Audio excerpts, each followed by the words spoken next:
ATM এর সামনে দাঁড়িয়ে এক বৃদ্ধা মা ঝুঁকে পড়েছেন বয়সের ভারে। হাতে একটা ছোট্ট কাপড়ের ব্যাগ, আর এক হাতে ফোন। ব্যাগের ভেতরে কিছু কাগজপত্র উঁকি দিচ্ছে। আমি ঢুকতে যাচ্ছি এটিএম রুমে, হঠাৎ বৃদ্ধা টেনে ধরলেন হাতটা। বাবা, তুমি টাকা তুলবে? ভাবলাম গেল বোধহয় কিছু। বললাম, বলুন কি চাই। আমার ধারণা মিথ্যা প্রমাণিত করে বৃদ্ধা বললেন, আমার কিছু টাকা তুলে দেবে বাবা? আমি ওই ঘরে ঢুকতে ভয় পাই, আমার খুবই প্রয়োজন টাকার।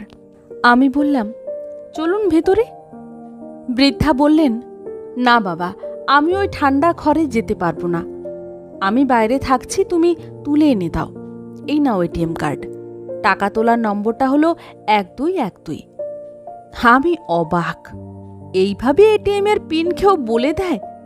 বললাম, এ নাম্বার কাউকে বলতে নেই। উনি বললেন, তাতে কি হয়েছে, তুমি কি বেশি টাকা তুলে নেবে? না না, সেটা পারবে না। অগত্যা বললাম, বলুন কত টাকা?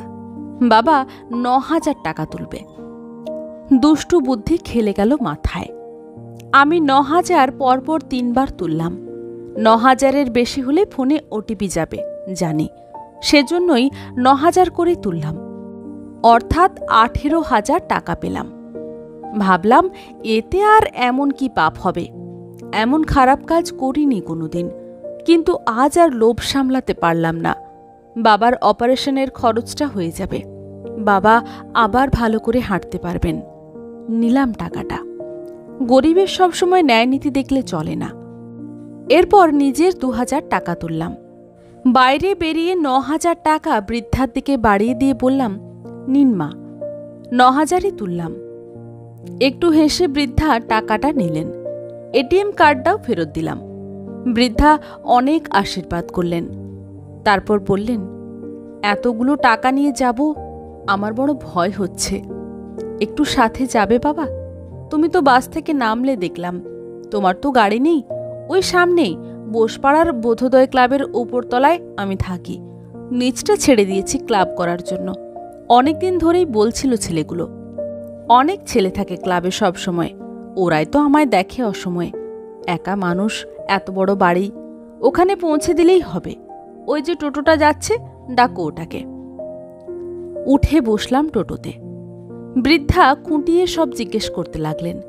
বললাম, একটা বেসরকারি কোম্পানির কর্মচারী আমি, মাইনে তো আর বেশি পাই না।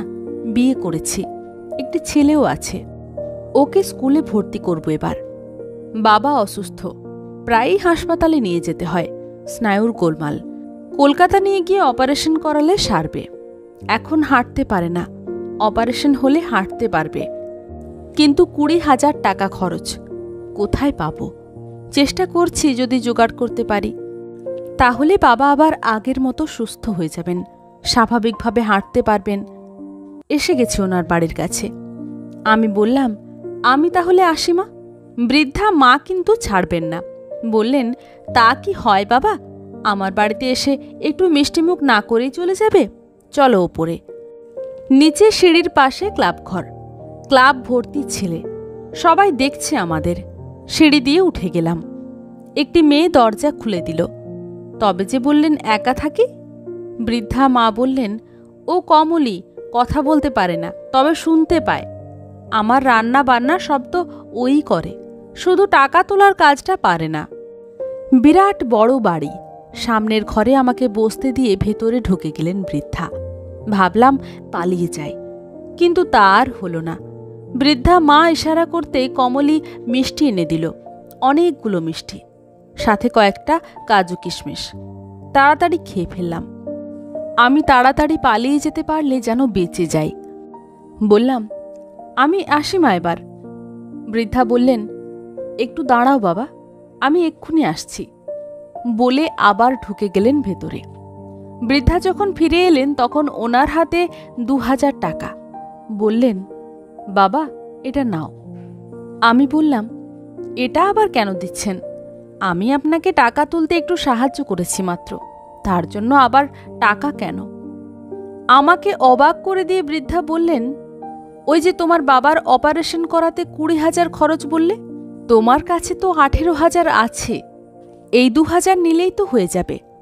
তুমি যখন টাকা তুললে 3বার, তখন আমার ফোনে পরপর 3বার মেসেজ এলো, 9000 করে 3বার তোলা হলো।